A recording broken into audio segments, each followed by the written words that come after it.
Hello friends, today's topic is significant case laws. In this topic, we will be studying what are the litigative issues related to the provisions of the salary.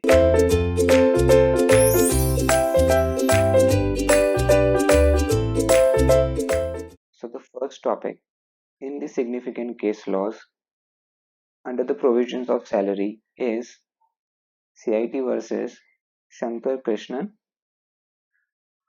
which was held by the Bombay High Court in 2012.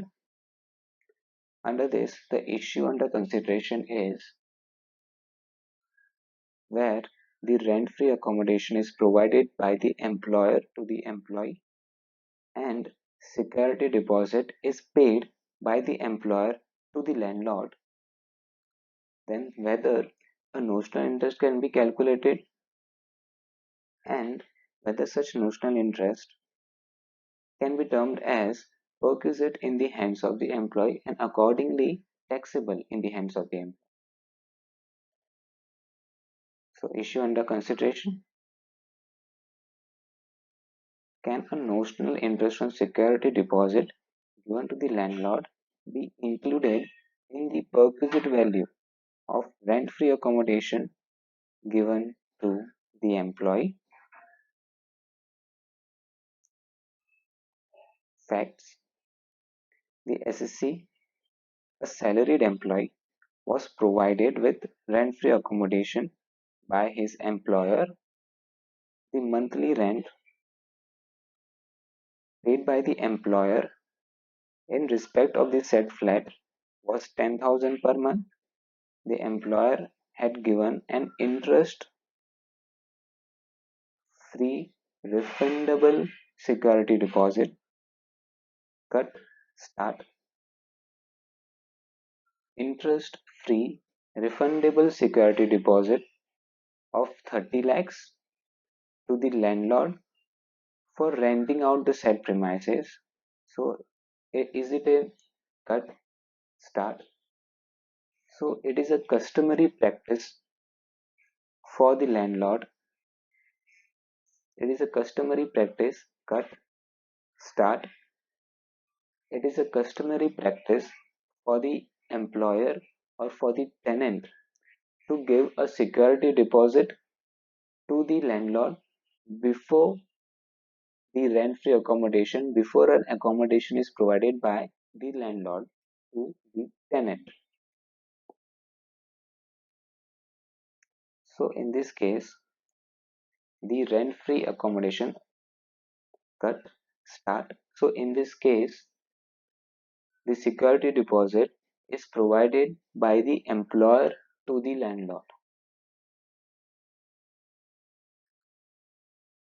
As the rent is paid by the employer to the landlord, accordingly the security deposit is also provided by the employer to the landlord, and whether there is any interest, whether any notional interest can be calculated on the security deposit, and if at all notional interest can be calculated, whether that can be considered as a perquisite in the hands of the employee or not, is the contention of the assessing officer.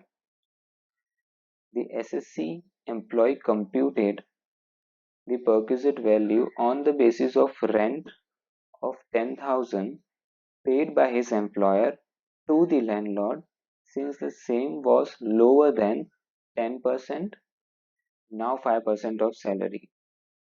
So, as per Rule 3 of the income tax rules, the perquisite on the rent-free accommodation is calculated as 15% of salary. Earlier it was 10%, now it is 15%, or when paid, whichever is lower. The SSC had computed the perquisite based on Rule 3, in which the rental in which the rent paid by the employer to the landlord was considered as a perquisite value as per Rule 3. However, the AO is of the contention that even the notional interest will be perquisite.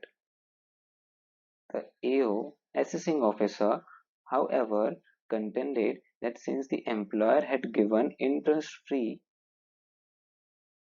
cut start since the employer had given interest-free deposit of 30 lakhs to the landlord, interest at 12% on the said deposit is required to be taken into consideration. So this notional interest amount is on ad hoc basis by the assessing officer. Accordingly, he enhanced the perquisite value of the residential accommodation provided to the employee by such notional interest, and the Commissioner Appeals upheld the decision of the assessing officer.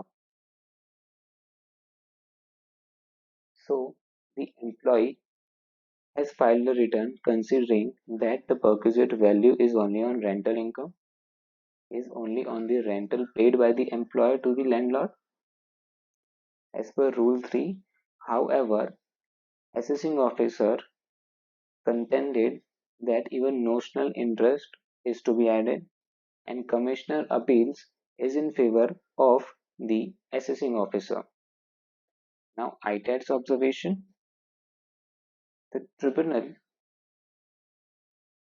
observed that as per Rule 3 of the income tax rules, the perquisite value of the residential accommodation provided by the employer shall be the actual amount of lease rent paid or payable by the employer, or 10%, which is now 15% of salary, whichever is lower.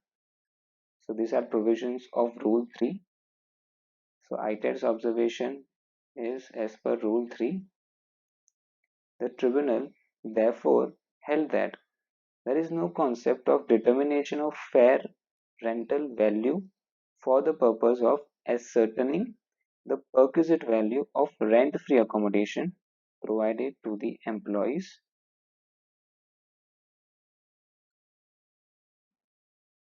So ITAT's observation in this case is the perquisite value should be calculated as per Rule 3 only, which says that the rental value should be considered for the purpose of calculating the perquisite value. High Court's observation: the assessing officer is not right in adding the notional interest on the security deposit given by the employer to the landlord in valuing the perquisite of rent-free accommodation. So ITAT and High Court were in favor of the SSC, saying that the provisions of Rule 3 will be applicable, and Rule 3 says that only rental value is to be considered as a perquisite value. Since the perquisite value has to be computed as per Rule 3, and Rule 3 does not require addition of such notional interest, and Rule 3 does not require addition of such notional interest, thus the perquisite value of the residential accommodation provided by the employer would be actual amount of lease rental paid or payable by the employer, since the same was lower than 10% of the salary paid to the employee. So in this case, we can see that the case law is related to the perquisite value to be calculated, wherein the rent-free accommodation is provided by the employer to the employee, and notional interest on security deposit, whether the same can be considered as a perquisite value, since nothing is mentioned in Rule 3 regarding the notional interest calculation on the security deposit. The same cannot be calculated by the assessing officer or commissioner appeals in this case, and accordingly, the perquisite value is the rental value, or 10 or 15% of the salary of the employee, whichever is lower, as per Rule 3, and nothing extra needs to be calculated, which in this case is the notional interest on the security deposit. So, Bombay High Court delivered the case law in favor of the SSC. Now, the second case law is a High Court case law. High Court cut. Now, the second case law is a High Court case law, Punjab and Haryana case law, CIT TDS versus Director, Delhi Public School, 2011. In this case, the issue under consideration is whether the free or concessional education facilities provided by the employer to the employee, and the educational facility is provided to the child of the employee of the SSC, wherein 1000 per month per child is an exemption limit as per Rule 3(5) of the income tax rule. So, whether this limit of 1000 per month per child is a standard deduction, will be allowed as a standard deduction while computing the perquisite value, wherein the benefit of educational facility exceeds 1000 per month for a child. So, whether this limit can be allowed as a standard deduction while computing the perquisite value is the issue under consideration. On your screen, can the limit of 1000 per month per child be allowed as standard deduction while computing the perquisite value of free or concessional education facility provided to the employee by the employer? Facts of the case: as per the provisions of Rule 3(5) of the income tax rules, in case of an education institution is maintained and owned by the employer and free or concessional education facility is provided to the employee's household in such institution, then the cost of education in a similar institution in or near the locality shall be taken to be the value of perquisite in the hands of the employee. In case the cost of such education or the value of benefit does not exceed 1000 per month per child, the perquisite value shall be taken to be nil. So only if the cost or the value of the perquisite of free or concessional education facility is less than 1000 per month per child, then it will be entirely exempt from the perquisite value as per Rule 3(5). What does the provision says? This is a cut. What does the provision start? What does the provision says of Subrule 5 of Rule 3, provided that the education institution itself is maintained and owned by the employer and free educational facilities are provided to the children of the employee, or where such free education facilities are provided in any institution by reason of his being in employment of that employer, nothing contained in this subrule shall apply if the cost of such education or value of such benefit per child does not exceed 1000 rupees per month. So this is the extract of Subrule 5 of Rule 3, which clearly says that nothing will be taxable if the cost of the education is less than 1000 per month per child. However, you can see there is nothing mentioned related to whether any standard deduction of 1000 is available or not. It straightforwardly says if the value is less than 1000 per month per child, then nothing is taxable. However, it doesn't mention anything that if the value is higher, then at least a deduction of 1000 per month per child will be available to the employee. It is silent on it. SSC's contention: in the present case, the cost of education was more than 1000. Therefore, while determining the perquisite value on the above basis, the SSC claimed a deduction. High Court held that on a plain reading of Rule 3.5, Sub-Rule 5, Rule 3, it flows that in case the value of perquisite of cut start, in case the value of perquisite for free concessional educational facility arising to an employee exceeds 1000 per month per child, the whole of perquisite shall be taxable in the hands of the employee, and no standard deduction of 1000 per month per child can be provided for the same. So High Court is of the opinion that 1000 per month per child is not to be taken as a standard deduction. It will come into picture only when the total fees is less than 1000 per month per child, and accordingly nothing will be taxable. If the limit, if the actual expenses are more than 1000 per month per child, then the amount will be entirely taxable as perquisite value. Continuing on the screen, it is only in case the perquisite value is less than 1000 per month per child, the perquisite value shall be nil. Therefore,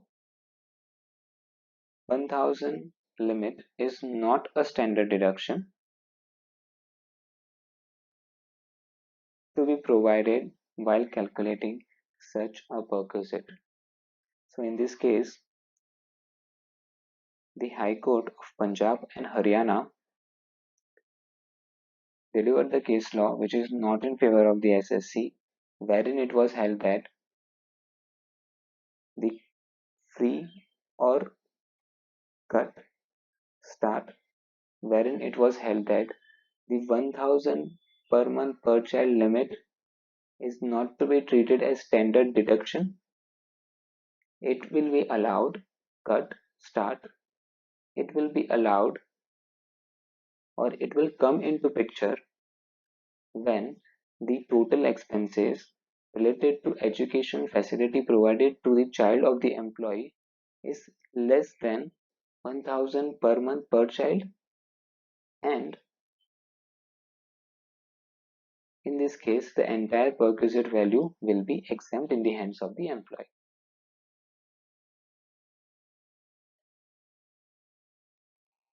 Now the next case law, same is delivered by Madras High Court in the case of CIT versus R. Rajendran 2003.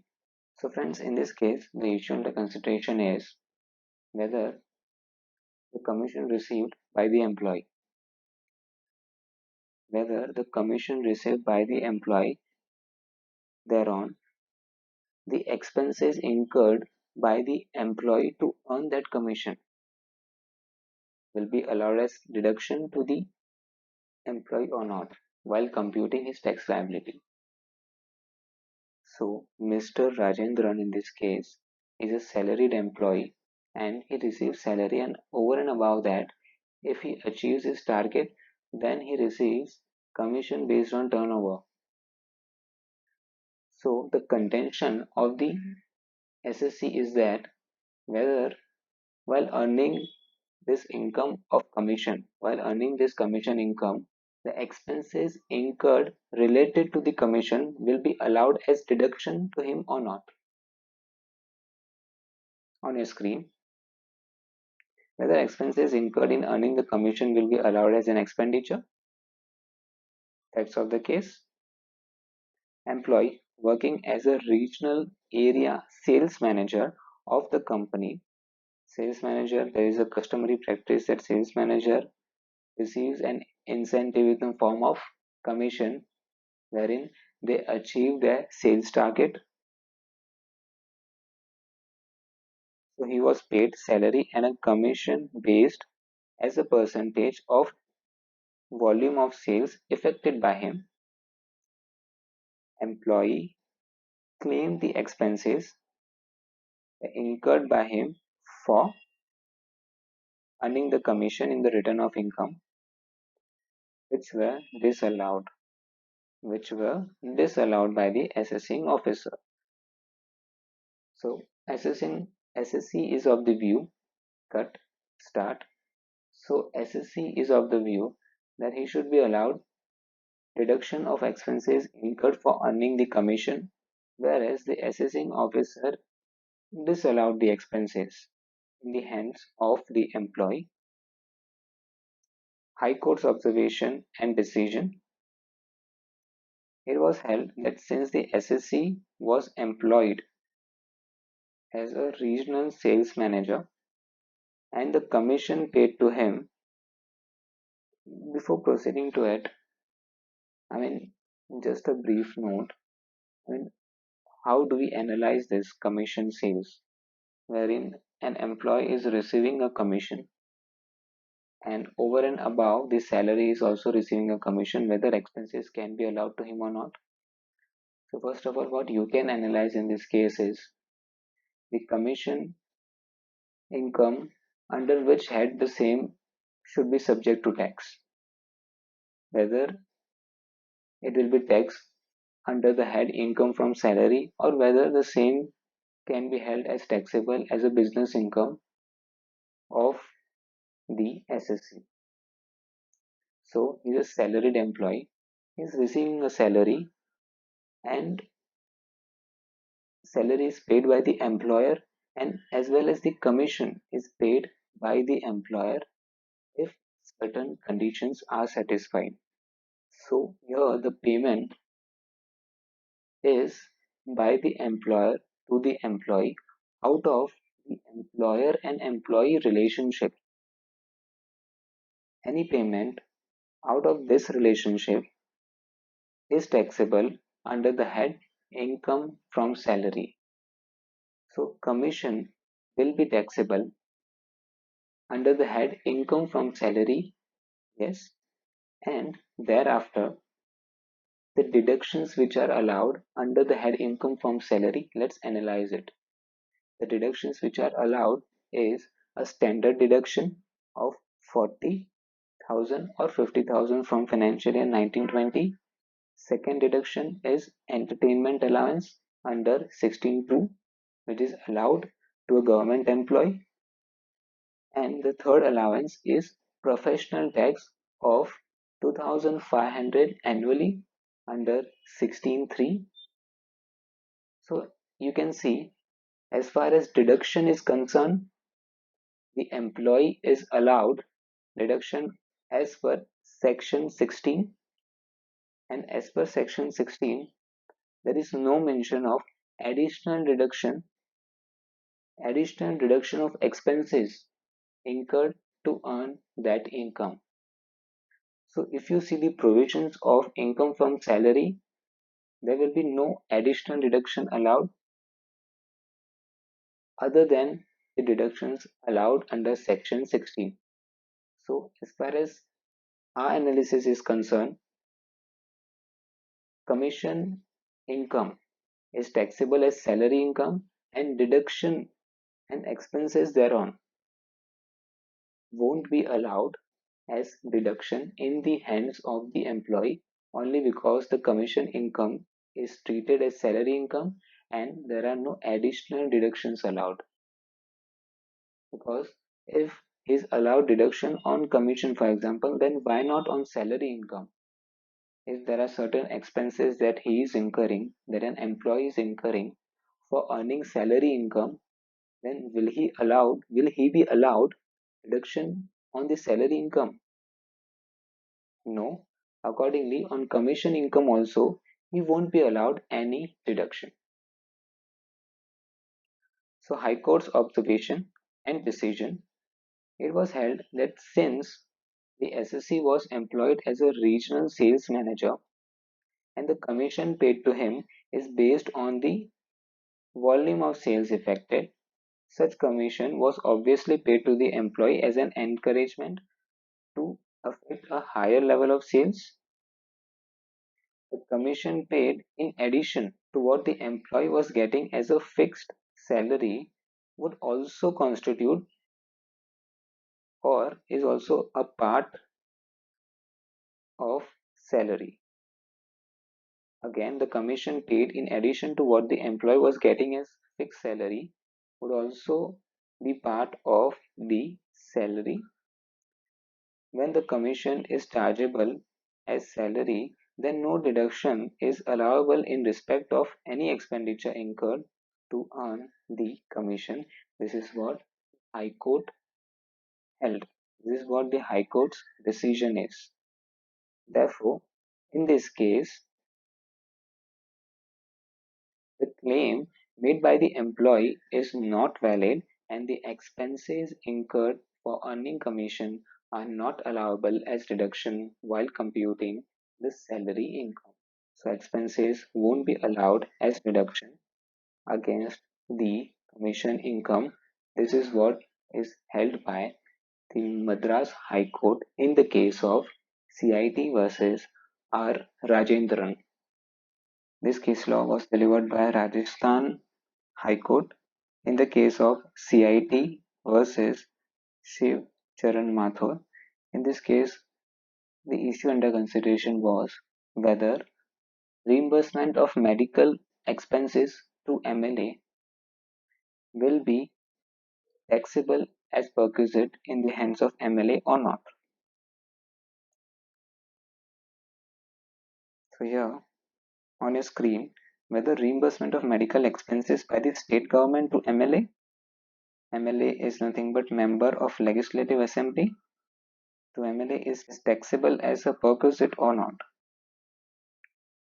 Facts of the case: Mr. X, the MLA, was a MLA. He underwent an open heart surgery abroad, in respect of which he received 5 lakhs from the state government towards reimbursement of his medical expenses. The assessing officer contended that such amount is taxable as a perquisite under section 17 High Court's observation. So first let's analyze as per our provision. I mean, how should we analyze this provision wherein the nature of expenses is reimbursement of medical expenses to MLA by the state government. First of all, anything that should be taxable under the head salary, income from salary, the basic component, the basic requirement is that there should be employer and employee relationship. So the question is whether MLA can be stated as an employee of state government or not. This is the question. If yes, if the relationship between MLA and the state government is of employer and employee, then the payment, then such reimbursement will be taxable as perquisite. If not, then nothing will be taxable. I mean, not under the head income from salary will be taxable. This reimbursement won't be termed as a perquisite value. MLA, if we see, are the elected representatives of the society. They are not appointed by the state government, but they are elected by the general public. So, the basic requirement of employee and employer relationship is missing over here. An MLA or MLA cut start, a MLA won't be treated as an employee of the state government.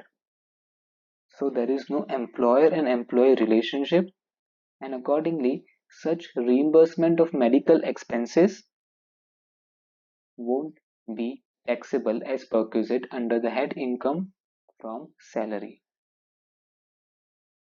This was our analysis. Now, what was High Court's observation? Rajasthan High Court's observation and decision.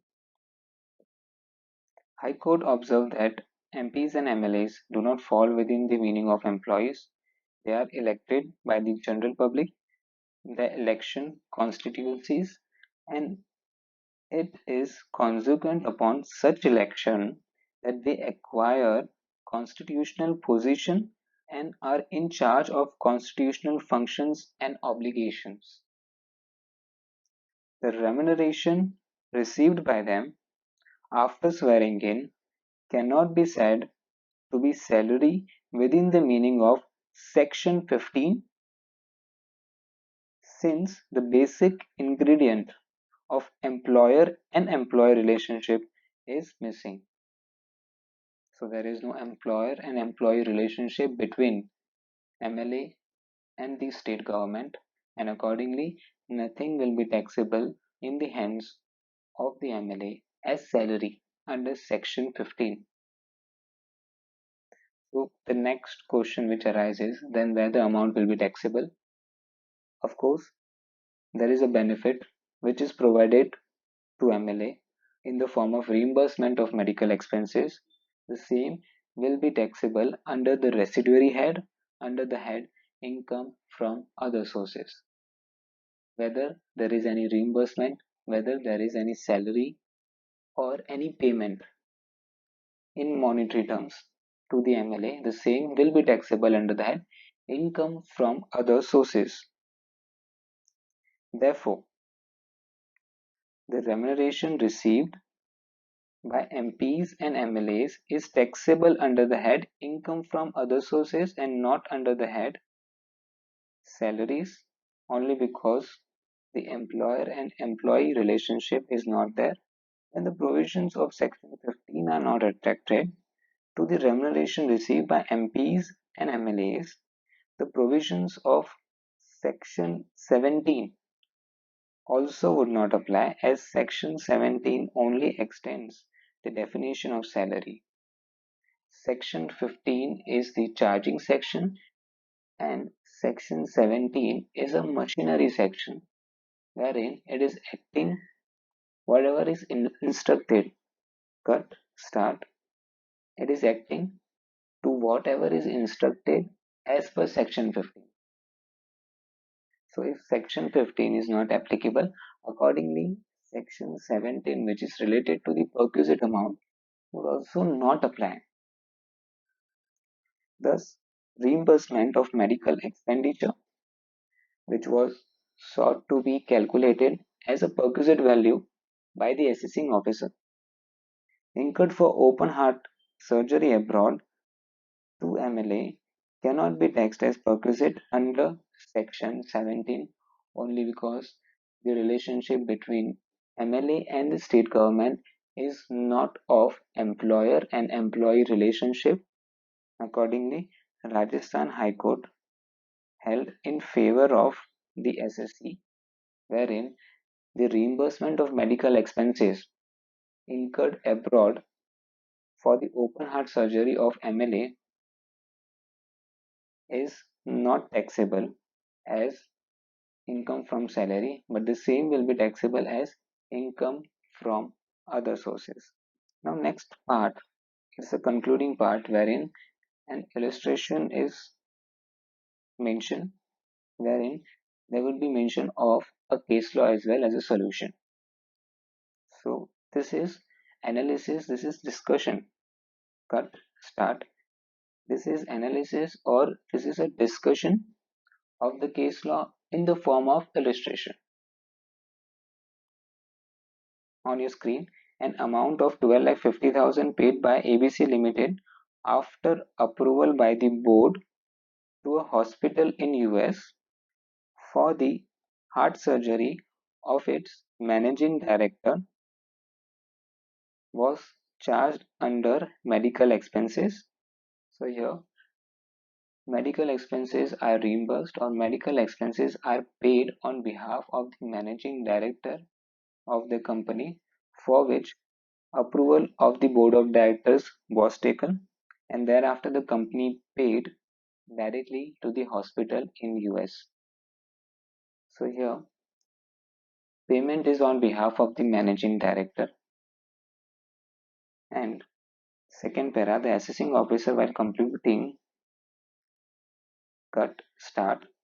The assessing officer while completing the assessment of the company takes the amount so paid by the company as perquisite in the hands of its MD. So the amount was treated as perquisite in the hands of managing director by the assessing officer and accordingly was included in his total tax liability. So friends, in this case, you can see the issue under consideration is whether medical expenses incurred by the employer on behalf of the managing director will be taxable as perquisite or not. So first let's analyze the provisions of section 17 wherein the reimbursement of medical expenses incurred abroad by the employee will be taxable subject to limit of RBI. So if anything is over and above the limit of RBI as prescribed by RBI, anything over and above cut start, anything over and above the limit prescribed by RBI will be subject to tax. Obviously, the employer and employee relationship should follow. So first of all, MD and employer, MD and company, whether there is employer-employee relationship, yes, because managing director is into a dual relationship wherein a dual role wherein he is treated as a director as well as employee of the company. So there is an employee-employer relationship, and thereafter we will have to analyze whether there is any mention of the RBI permission or whether the limit is crossing the limit which is prescribed by RBI. In this question, there is no mention of it. So, in absence of information, we will have to consider that whether such limit was considered by the assessing officer or not. So, assessing officer has taxed this amount as perquisite. The entire amount is taxed by the assessing officer as perquisite in the hands of the MD. So, before that, whether assessing officer has considered that it is within the RBI limit or not. And second question will be whether indeed the perquisite value, whether indeed the reimbursement of medical expenses is taxable in the hands of the director or not. Solution: a managing director generally occupies the dual capacity of being a director as well as employee of the company. In this case, assuming that MD is also an employee of ABC Limited, clause 6 of the provision to section 17(2) would get attracted, cut, start, would get attracted. So here there is a dual capacity which MD works on. It's a director as well as an employee. In this case, there is no mention whether MD is also an employee of the company or not, and it has been assumed that he is an employee, and clause 6 of the proviso to section 17(2) is getting attracted because of the employer and employee relationship, and 17(2) clause 6 to 17(2) proviso to clause 6 17(2) states is a provision related to the reimbursement of medical expenses. As per this clause, any expenditure incurred by the employer on medical treatment of the employee outside India shall be excluded from perquisite value only to the extent permitted by the RBI. Therefore, the expenditure on medical treatment of managing director outside India shall be excluded from perquisite to the extent permitted by RBI as per clause 6 of the proviso to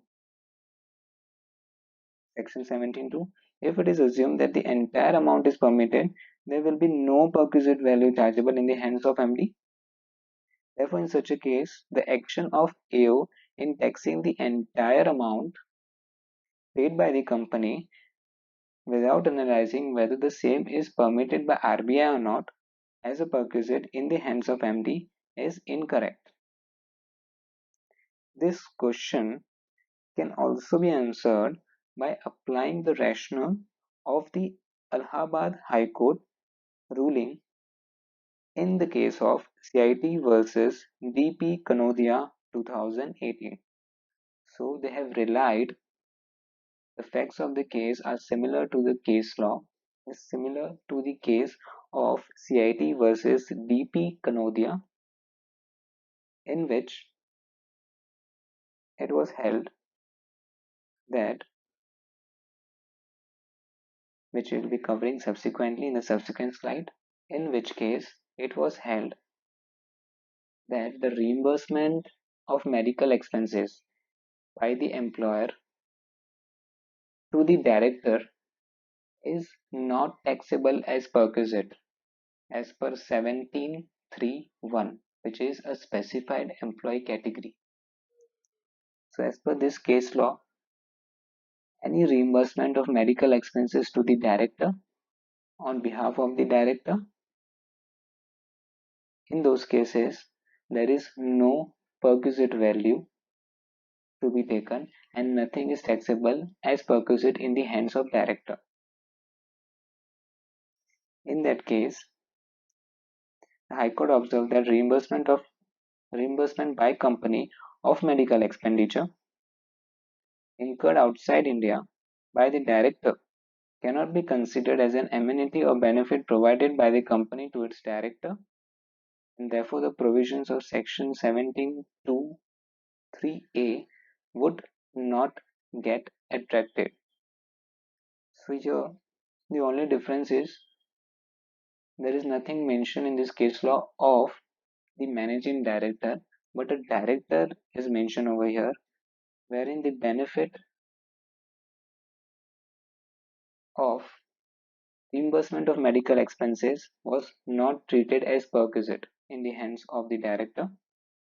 Hence, applying the rationale of the above case law to the facts of this case, the action of the AO in taxing the amount paid by the company as perquisite in the hands of MD is incorrect.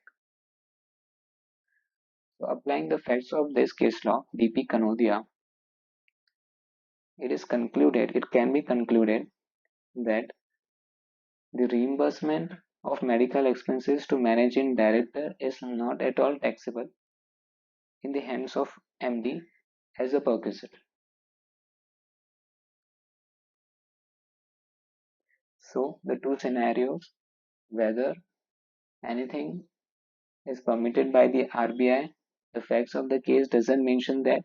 However, it has been concluded that assessing officer is supposed to see whether it is within the RBI permission limit. The limit is within the RBI permitted, that needs to be analyzed, and as per the facts of the case of DP Kanodia as held by Allahabad High Court, it was held that medical expenditure reimbursed by the employer to the director will not be taxed as a perquisite in the hands of the director. So applying those facts, applying those rationale, start applying that rationale, the MD won't be taxed on the reimbursement of medical expenditure by the employer. So friends, this concludes the case laws. We have discussed overall total 5 case laws and which were related to the provisions of the income from salary. Thank you.